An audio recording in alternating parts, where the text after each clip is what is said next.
least I discovered that I didn't have my mic on before I started. Anyway, I don't know why I would take it off, but I did. So, welcome to our Sunday morning meditation, and we're going to get right into it because this is what it's all about in order to help the planet at this time. I remember in 68 when we marched in Chicago and everybody was marching all over the place. We had to make change then, and it was looking very, very bad.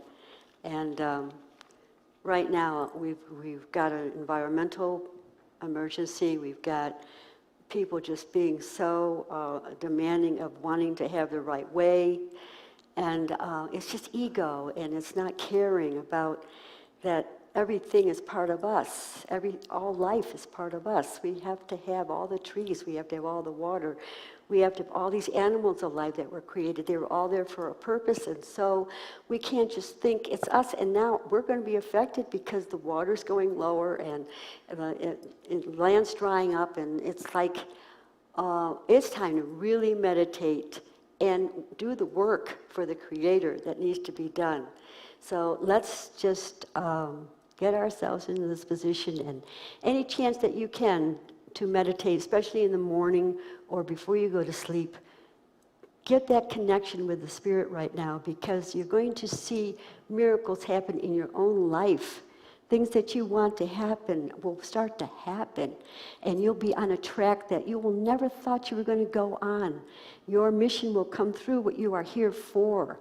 And all I can say, it's a glorious life when you turn it over to the Creator, the all-knower. And I can't say the word God because God to me doesn't engulf the creation. Everything was created by the Creator. And so it's a beautiful word, God, but it's like, it's too limiting to a human form. For some reason, I don't know how that happened. But if we get the word Creator in our mind, we see everything, birds, insects, everything created by the Creator. Okay. Response. First force of all creation, to you I bow. Divine force everywhere, to you I bow. Creative force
Good morning, everyone.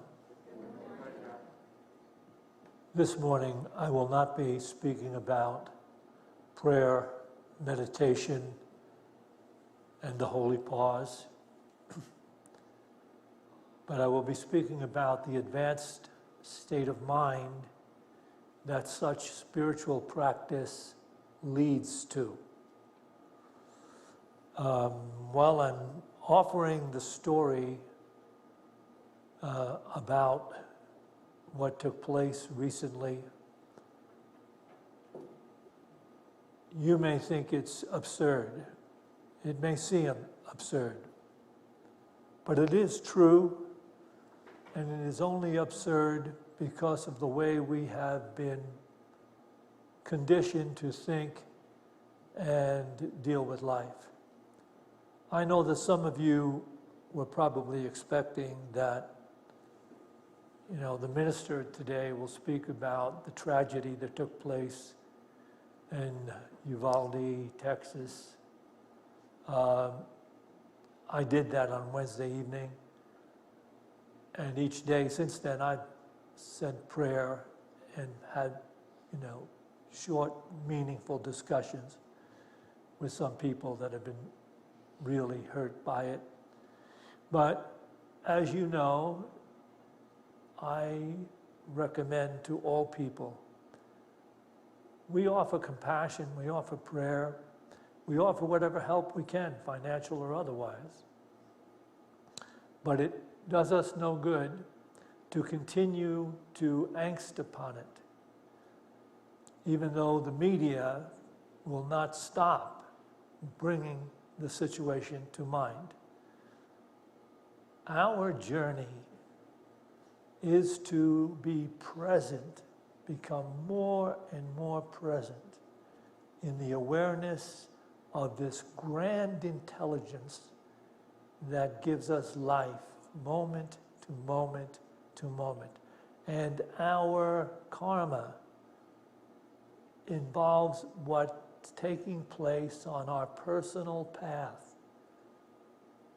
On our personal path, we can open up and relate from a spiritual level and grow in understanding how to live effectively, beautifully, miraculously, and thereby add to the collective consciousness of humanity that alone can heal the world.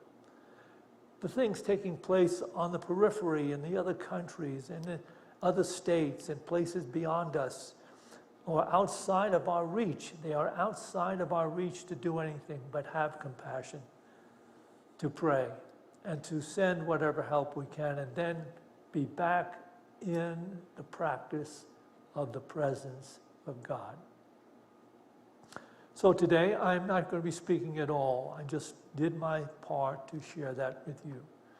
I'm not going to be speaking at all about that tragedy or any other tragedy. I'm going to be speaking about something, a true story that may appear to you to be absurd.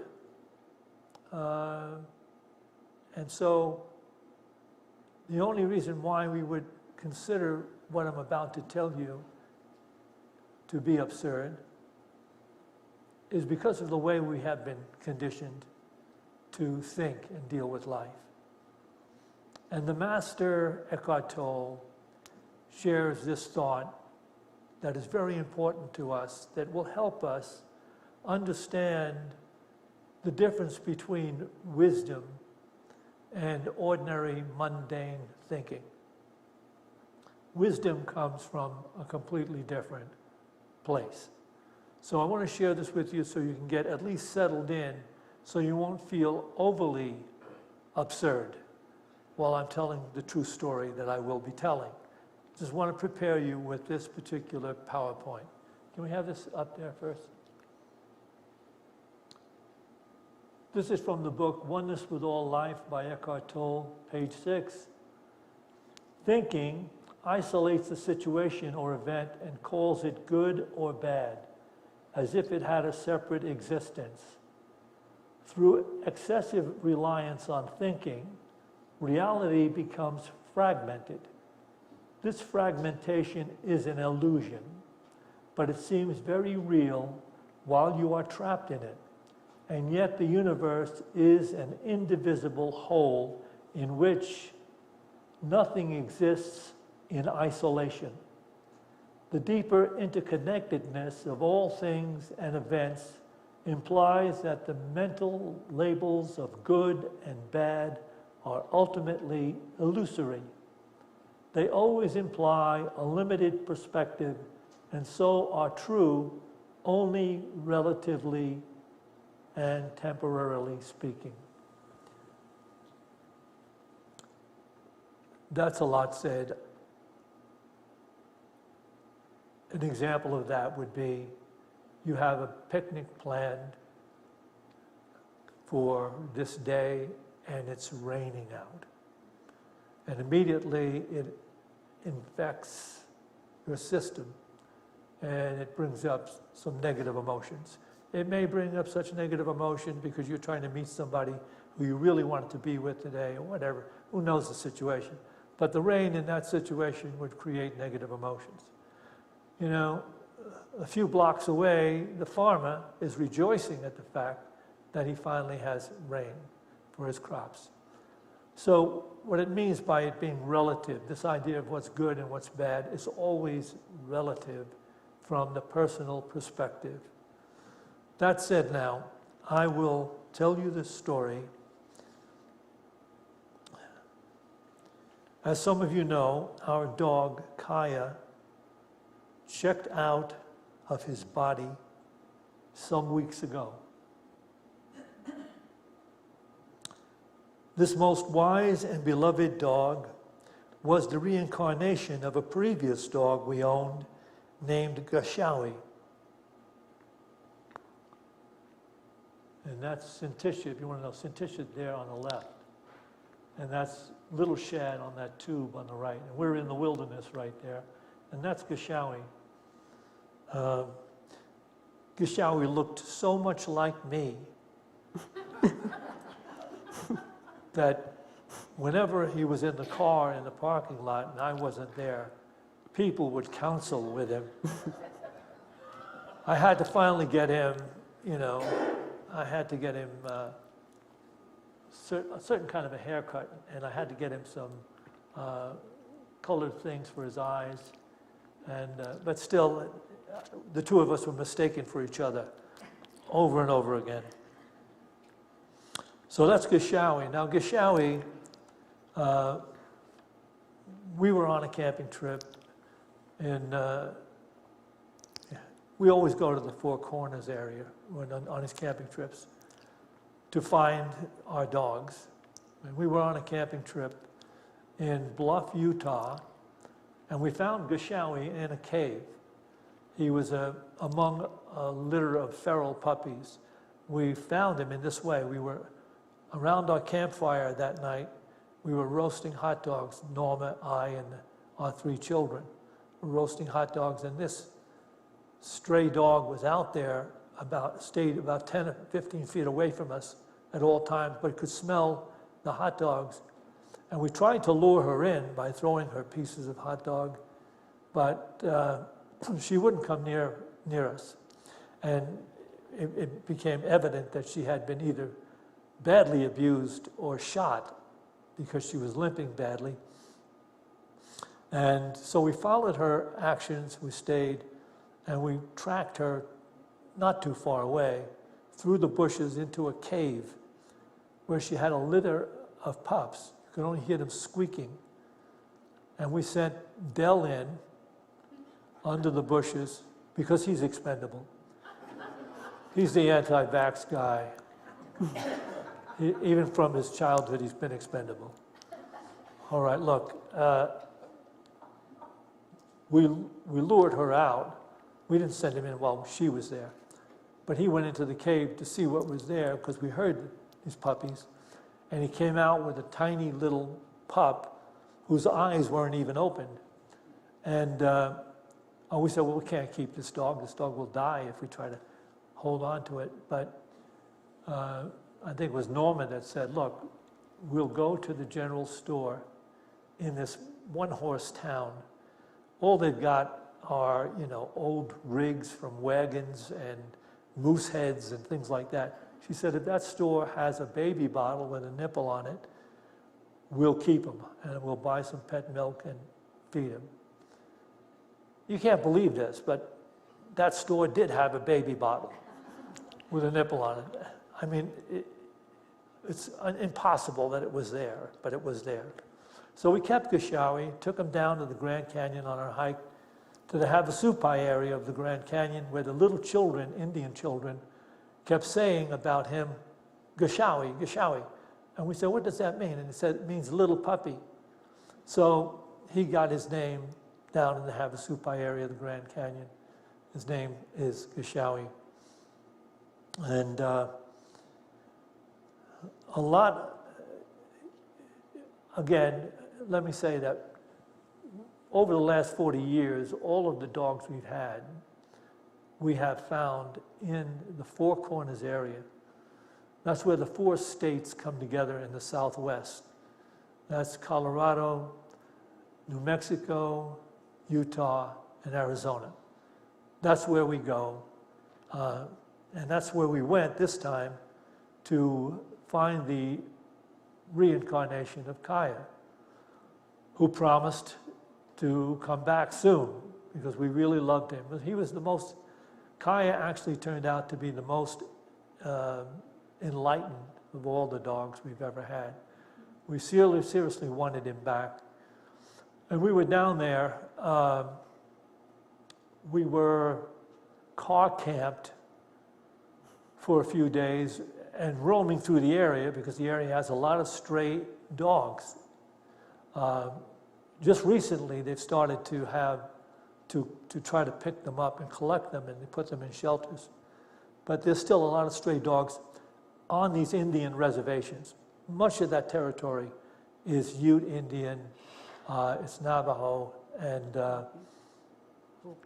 Hopi.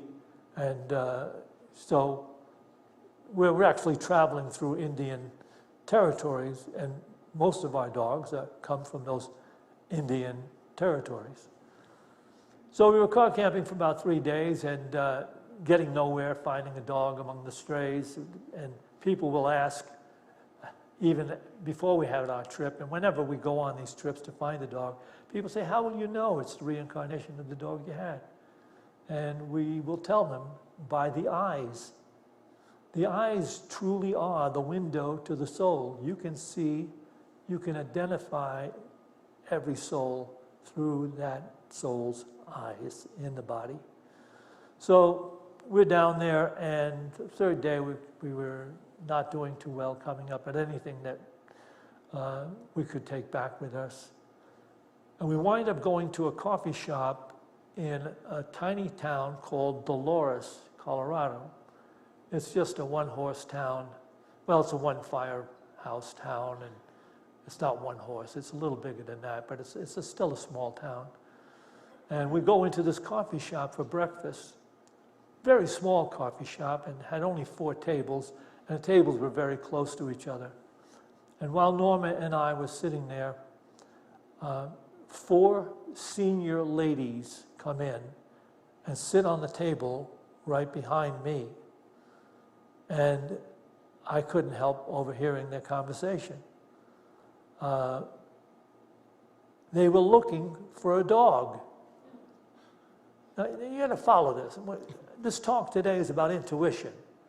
And so I hope you can catch on to some of this, what I'm saying.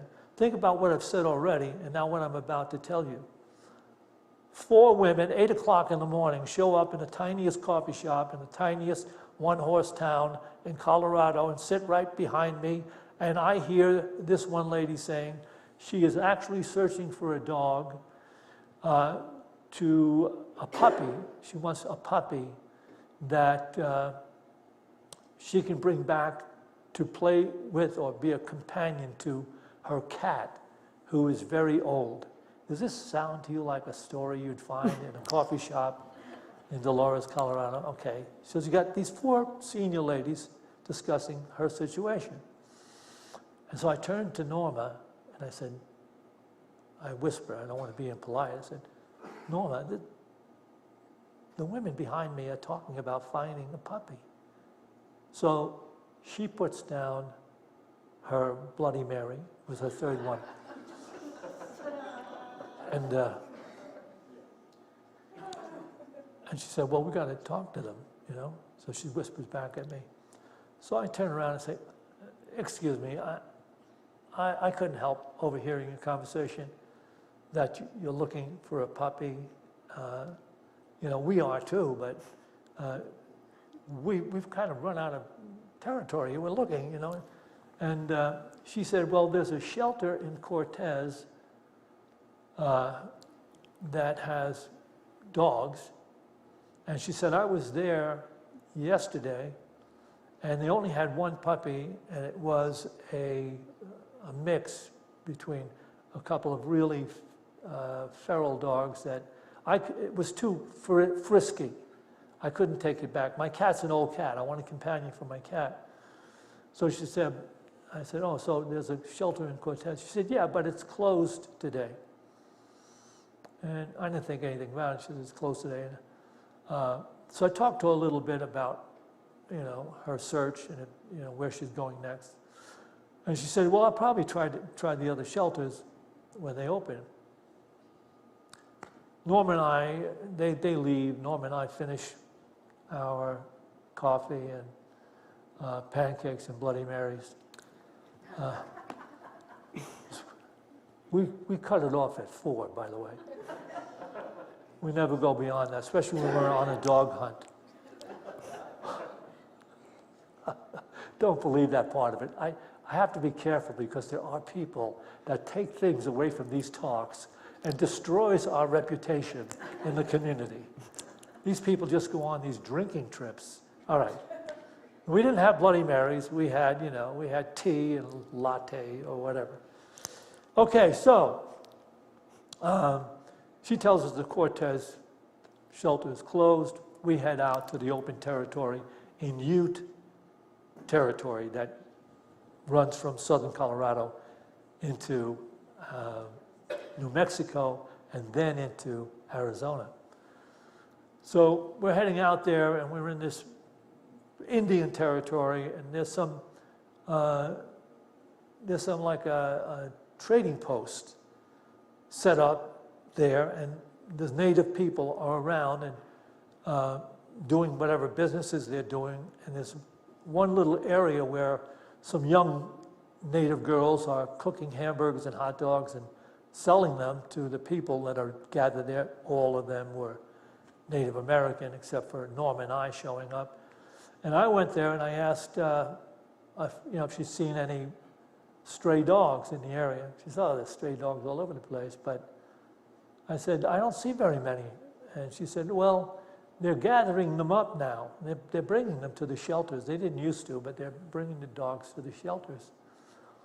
And so we were about 30 miles still north of Shiprock, Arizona. I said, is there a shelter in Shiprock, Arizona? She said, yeah, there's a shelter in Shiprock, Arizona, but they don't have, like you're looking for a dog, they don't keep them.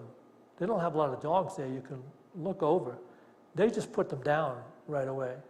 They put not just dogs, it's called an animal shelter, it's not a dog shelter. It's an animal shelter, and they just take the animals and put them down right away. I said, well, you know, they can't be doing it moment to moment. She said, probably not. She said, but that's what they do there. They put them down. She said, they're always putting stray animals down in the Shiprock shelter. In fact, some humans have gone missing in that area. So I guess they're hot at it, you know. So Norma and I head for Shiprock, Arizona, just to see it might be. We're following our intuition. I get to Shiprock, Arizona, pull in for some gas in a convenience store gas station, and I go inside, and I asked the lady behind the cash register, I said, where is the Shiprock animal shelter? She said, well, it's behind the, what was the name of the bank? Anyway, it was some bank in Shiprock. She said, behind the bank, a little ways, there's a field there, and then there's the shelter. She said, but it's closed today. And I'm thinking, I said, why are all the shelters in the Southwest closed on a Friday? She said, it's Saturday. Both of us thought This it is was amazing Friday. now. We're way late in the afternoon. We started that Friday morning believing it was Friday morning. Believe me, we don't drink on these camping trips. But we had literally blotted out. We lost Friday. Because I kept wondering, why are these places closed? But they're all closed on the weekend. So out of intuition led us to just go to the shelter, and there was nobody there. And they had a big sign out, don't drop off stray animals here when there's nobody here. You have to wait till Monday. And I thought, well, we'll find out if there are dogs inside that shelter. We could see the thing. It wasn't very big. And I whistled very loud, and I didn't hear a lot of barking. No barking whatsoever. So Norma and I head back up through Arizona, through New Mexico, up into Colorado, where we had this wonderful campground up there. So we were going to go back to that. But on the way, there was a truck. 2 semis had a big accident. And the highway was blocked for, I don't know, quite a long period of time. In fact, it was blocked when we headed down. And this is hours and hours later, and still the traffic is going very slow. So we stopped for a while, and Norma gets on her cell phone and is looking up to find out where in Cortez is the dog shelter. And she's looking it up and finds out that it's open on Saturdays. All right, and I got to figure this stuff out. The old ladies, the trucks, the car, we're being moved here, we're being led there. All the stuff we're going through, we're simply following our intuition. We're looking to find, the reincarnation of Kaya. Have I told the story clearly enough so far? Yeah. Yeah? Yeah, you could. Okay. I would have corrected you if you... So, I don't know what time, it's probably about 4:30 in the afternoon, maybe a little later. But we head right to the Cortez shelter, and there's no shelter there. It's a thrift store. The address we have, GPS takes us to this thrift store, all the stuff here. So I take a turn and go down the corner, and the side of the thrift store, and there's an area there that has just a sign on the door that says animal shelter. So we go in, and we go down these stairs into this basement, and they have about 5 dogs there. Two huge dogs. 2 huge older dogs. And then 3 puppies. And then 3 puppies there, but they were in the other room, the ones we were talking about. So they had 3 puppies in there and 2 huge dogs. And we looked over the puppies. They didn't look like, the eyes weren't there. We didn't pick up that Kaya was there. And then there was a smaller room off to the side, and I walk in there, and there's 3 puppies in a gated cage. And I tell Norma, come on in, come in. They've got 3 puppies in here. And we zero in on this puppy, who is not a puppy we'd usually take because it's a mix between a Great Dane and a Rottweiler. But it had the eyes. It had the eyes. And so we picked it up and we said to the lady, gee, and they had given the dog the name Blazer. So we had this puppy. So, well, we want this puppy. She said, well, you have to go through this process where you foster parent the puppy for 2 weeks, and then you can fill out the adoption papers. I'm thinking to myself, this is it's a shelter with wild feral dogs. I mean, but they've got this whole thing. So I sit down, and Norma's holding the puppy we want. It's the reincarnation of Kaya. And I sit down, and she has a computer there. She said, you can fill out the foster parent papers here. And it has a mouse. I never use a mouse. I only have a laptop that I use with my finger. And I'm fooling around with this computer, getting through the process, page after page after page of information. I want to tell you something. I could have easily gotten a trip on the spaceship going to space than it was to get this dog out of this shelter. So I fill out all these papers, and the lady has to keep jumping in to help me because I don't know, the mouse thing, the stuff keeps jumping off the table, the screen.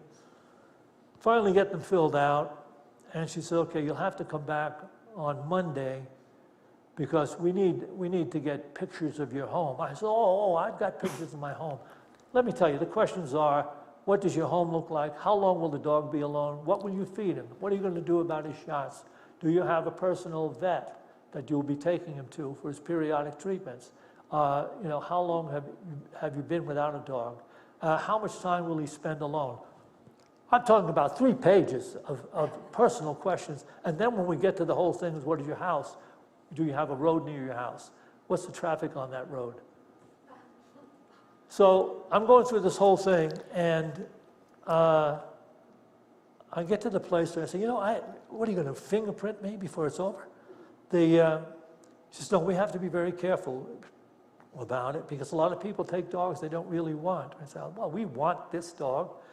And she said, okay, well, we need pictures of your house. I said, I've got pictures of my house on my cell phone. She said, oh, we can't take those. It has to be somebody you know has to go to your house and send us the photos of your house. So they would be acceptable for this dog that lives in the wilds forever. I said, no. So we have to call Cinticia, who's kind enough to go to our house. I guess they figured I had phony pictures of a house on my cell phone. See? Oh, no, it's not really your house, is it? Please.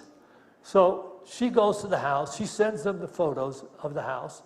They say, okay, all this information will be looked over by our staff, and you have to come back Monday, and if it passes, then you can take the dog with you on Monday. So we go back to the campsite, feeling kind of good about the dog, and we found Kaya's incarnation, and we're really happy about it all. One thing he left out, though, and he had never told me, when I went to pick Kaya out, which we now have a different name, and it was just totally the eyes of Kaya. That's when he comes to me, he said, I had a dream he was going to look exactly like this. So that was an important part. Oh, yeah. But he never told me about that dream. I described the dog to her that I had in the dream 2 weeks before, and I didn't describe it to her when I had the dream because I didn't want to influence her when we went searching for the reincarnation of Kaya. I didn't want to influence her looking for a particular type of dog because we knew that we would find a dog that would be a different breed. They're always different. They're mixed breeds. So I didn't want to influence her looking for that. Just continued the way we work is intuitively looking for the eyes that will tell us this is the soul of the dog we're searching for. Okay, so it all went to that point. And by the way, don't go camping in the middle of May. It is so cold at night up in the high country in the Southwest that we had to sleep in the car. We didn't even put the tent out. We slept in the car in the back, put the seats down. We like to rough it, though. It isn't like that. Yeah, okay. Yeah, we need motels and stuff. We like to rough it. So I guess at this point, we go back on Monday and we're going to get our dog. And everything's well. We passed all the tests. They looked over the photos. Everything's acceptable. All right, so I guess it's time to bring him out and show him to you. I hope you're not looking to get any message except about the intuition here. I have a couple of quotes about intuition if we have time. There he is. Oh, is he? So, you may not believe that he's part Great Dane and Rottweiler, which he's not. He's part Beagle and Border Collie. They know only those two. There may be more in there, but that's what they knew. This guy was picked up by the shelter in a parking lot where the woman was selling 3 puppies. They had the other 2 there. She was selling 3 puppies, and there was a litter of about 6. But her husband, who was a nutcase, was poisoning the other dogs. She had 3 she escaped with and was selling them in this. That's the story we got from the people running the shelter. And so his name is Teton, which is an Indian name, which has to do with the 4 tribes that understood good life. And it's also the name of the mountains, the Tetons. So his name is Teton, and we will know him as that. Just so we don't go away without somewhat of a spiritual message. Let me say... Our dog, though, one thing we did learn, do not give your dogs, the rawhide. Do not give your dogs, especially small dogs. We've been meaning to put that in the newsletter. It's all over the stores, department Don't ever stores. feed your dog rawhides. They cannot to chew on. digest it, and that's what really did at our dog. And you're thinking they chew it and chew it and chew it and chew it, and then it just collects. They eat it, and it collects in their intestines. It messes up their intestine system. And if Right, you but say that won't that, if happen you to say him. to somebody like that in a dog store, in a pet store, they will come. They're now saying they've got products that say it does not have rawhide, so they know, but they're still putting their rawhide out there. Okay, is there a spiritual truth to be had from this story? It possibly comes down there. Intuition works in mysterious ways, its wonders to perform. This is from Master Clairvoyant Edgar Casey, and this is going to shift your perspective a little bit. And let me say, I won't say it now. I may have to, let's have this PowerPoint up here. This is from the Edgar Casey Companion. Play the piano. Intuitive forces are developed more by the introspective activities of a conscious mind. Hence, the ability of those of any cult or any group of people who, by constant introspection, through entering into the silence, are able to bring to surface the activities of the entity as a whole. What he means by entity, what he means is, we travel in soul groups, whether you're aware of that or not. So the people that are close to you and around you that you meet, and people you meet that you know you've never met before, but you know you have somehow in another life. It also includes all of your experiences in life, not just your personality. The entity is the extension of your soul that shows up in different ways. And this is where you start to relate to intuition about things and actually can move into psychic phenomena. But what he's talking about here is that introspection through entering into the silence are able to bring to the surface the activities of the entity as a whole. Hence they are called sages, lamas, or such.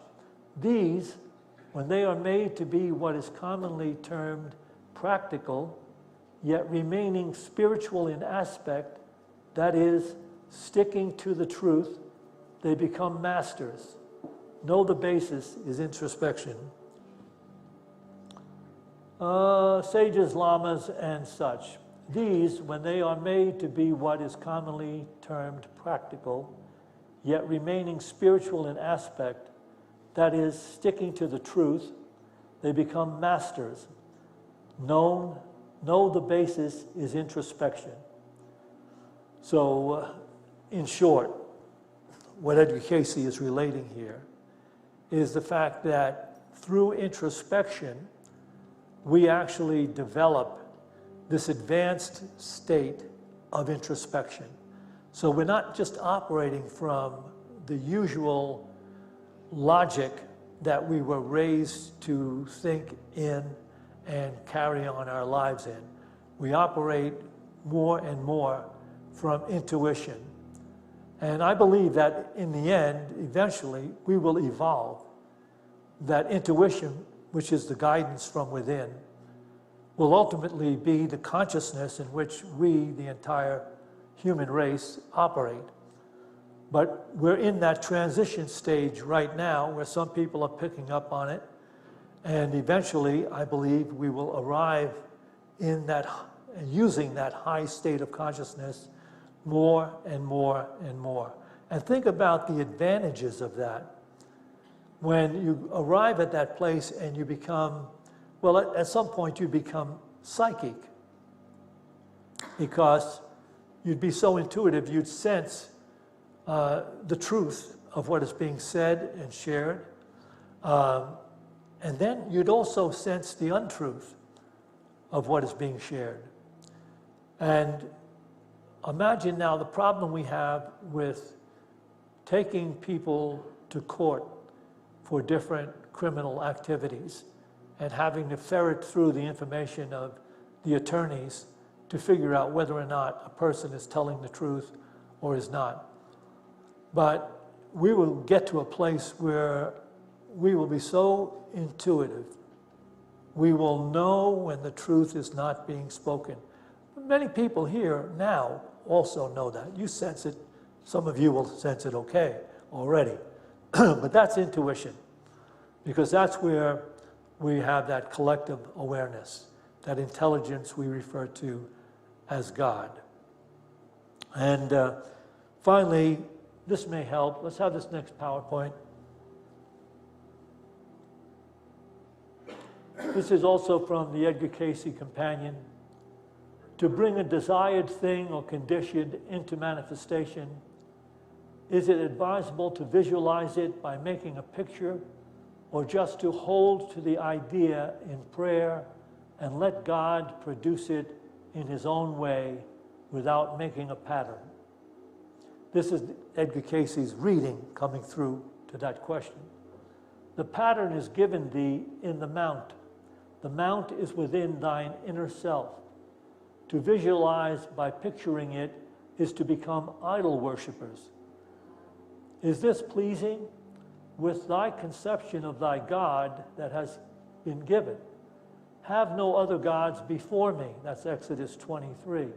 The God in self, the God of the universe, then meets thee in thine inner self. Be patient and leave it with him. He knoweth what thou hast need of before you ask. Visualizing it, telling him how it must look when you have received it, is that thy conception of an all-wise, all-merciful Creator? So it's a little bit of a deviation from treasure mapping and things like that that we do.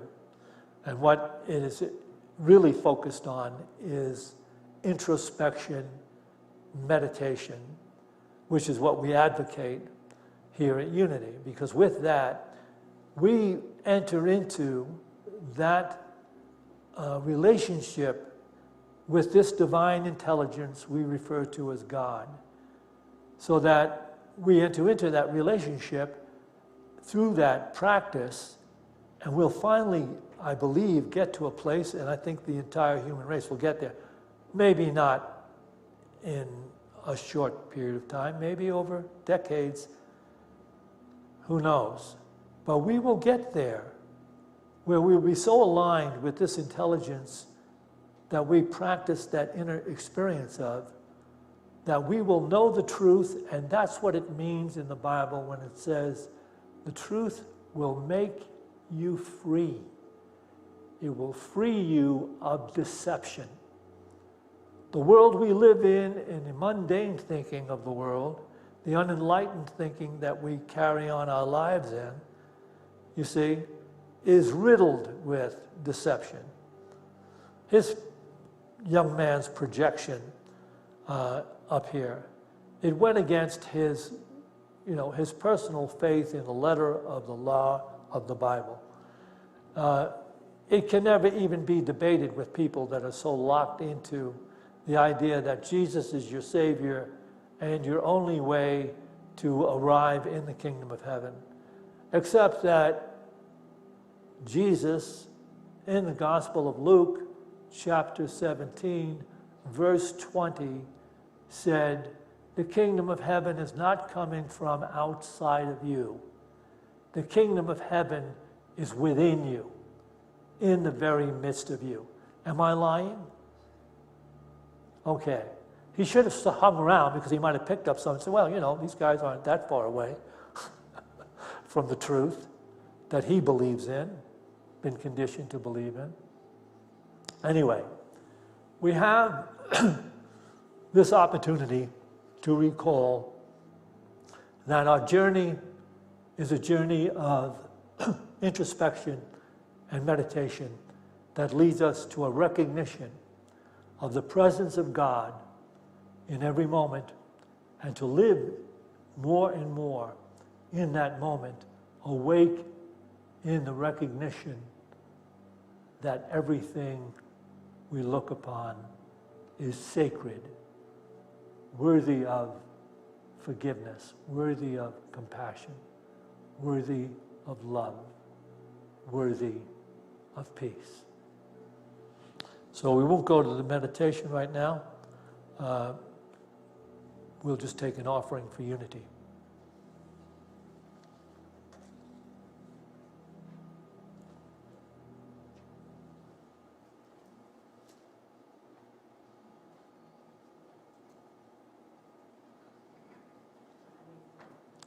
Those of you that are watching on screen, these are the different ways that you can tithe to Unity of Boulder. And those of you that are here, along with those of us watching on screen, let's bring this financial offering to mind, what we'd like to give to Unity, and let's bless it with this Unity prayer. Divine love, through me, blesses and multiplies all that I have, all that I give, and all that I receive, because I give.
Join me now as we bring to mind this offering. We dedicate this tithe today to the will and the work of the Spirit of truth and to the victory of the Spirit of truth. Amen. Cinticia will be speaking at the 11 o'clock service. We have a beautiful array of treats and tea in Fellowship Hall for those of you who'd like to stay, hang around and chat for a while. Maybe some of you would like to stay, hang around for a while, and then stop in to see Cinticia's service. And to everyone, have a beautiful afternoon.